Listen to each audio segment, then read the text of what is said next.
আদি কিন্তু অনেকদিন ধরে ক্যাম্পাসে আসছে না। ও কি ইউনিভার্সিটি ছেড়ে দিল?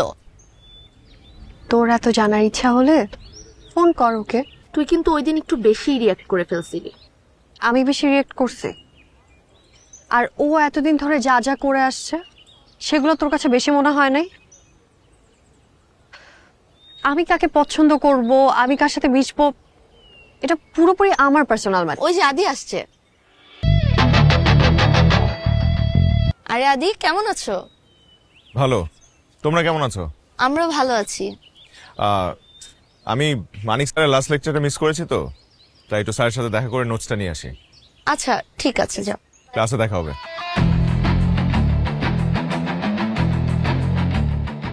তাহলে প্রেমের ক্ষেত্রে সবচেয়ে বড় মনস্তাত্ত্বিক শত্রু কি?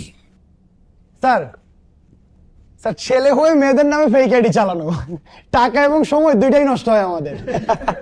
কিরে, বাস্তব অভিজ্ঞতা থেকে বলি নাকি? ইডিয়েট! আর কে বলবে? বলো। প্রেমের চুক্তি স্যার।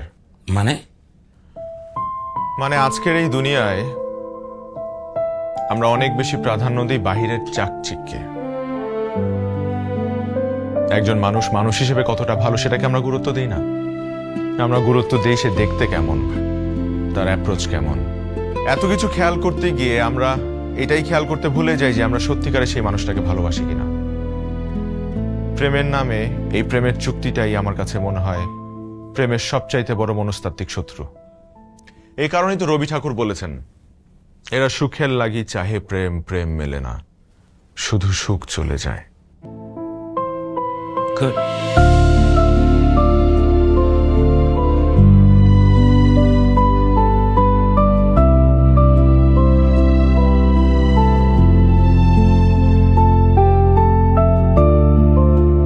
আমরা অনেক বেশি প্রাধান্য দিই বাহিরের চাকচিক্যে।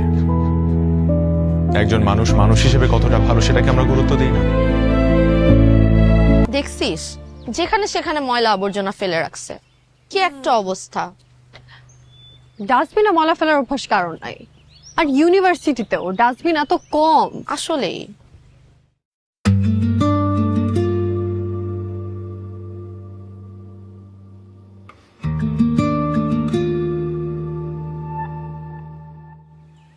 এই নীলটা 3 নাম্বার বিল্ডিং এর সামনে বসবে। এটা নিয়ে যান,